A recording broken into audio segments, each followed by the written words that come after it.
Thunderworks Games has a new title in a fan-favorite setting of theirs. Role Player Adventures. This is for 1 to 4 players, ages 14 and up, and a game session should take you about 90 to 150 minutes. Your role player characters have been called to adventure. In Monsters and Minions, you went to war against the Dragul invaders. In Fiends and Familiars, you befriended wild beasts and dispelled cruel spirits. Now your fully formed and battle-hardened heroes must defend the kingdoms of Nalos and uncover a mystery that lies at the heart of the abandoned lands. Navigate your missions with care. It's up to you who to befriend and who to battle.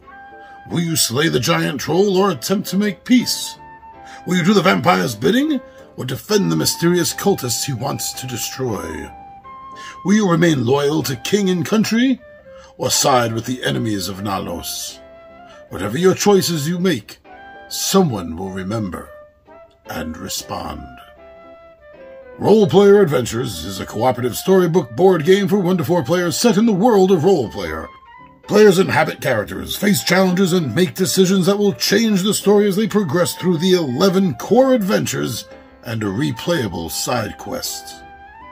Adventures does not require the Role Player base game or any of its expansions to play. Pick from one of the 6 pre-generated characters or import a favorite Role Player character and take them on a heroic journey. If you do import a character that you've built in Role Player, any number of expansions and any number of promo cards that are used may continue to be used in Role Player Adventures as well. I do like this system, I have to tell you. I'm a big fan of Role Player, a game of dice rolling and manipulation and character building, I guess that you would call it, in a classic RPG fantasy sense. So yes, this is part of that whole system. And as the publisher blurb said, you don't even need the original Role Player or the 2 expansions with it to do this game. But if you do have them, then you're able to take a character from one game system, one set, the Role Player core set, and then use it in this secondary system.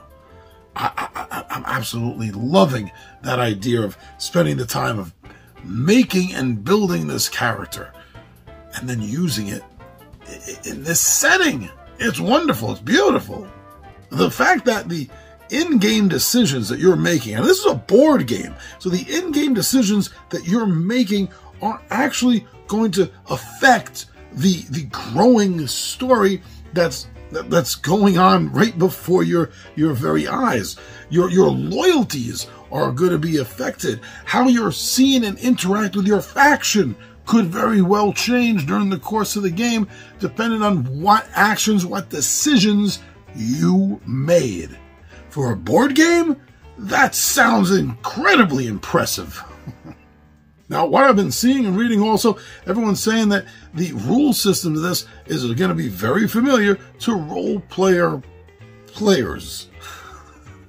But that there are going to be the new things incorporated into it. But the fact that a lot of the core stuff in this seems to be from, harken back to, or be an homage to the core box. The core system, I think, is a wonderfully fantastic idea to help bring the older players into this newer game system a little smoother.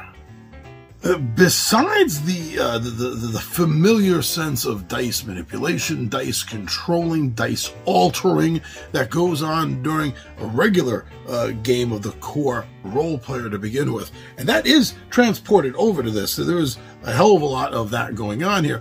But on top of that, this game has also brought in a deck building and deck engine system that was never really seen at all in any shape or form in the previous Role Player incarnation or its 2 expansions. None of them had anything like this, and that really gets me excited to see how that is going to affect the game, because I can't see that dragging the game down. I can really only see that making the experience that much better. But until I get it and play it, this is all just guesswork based on what I've seen and read so far. So So please remember that.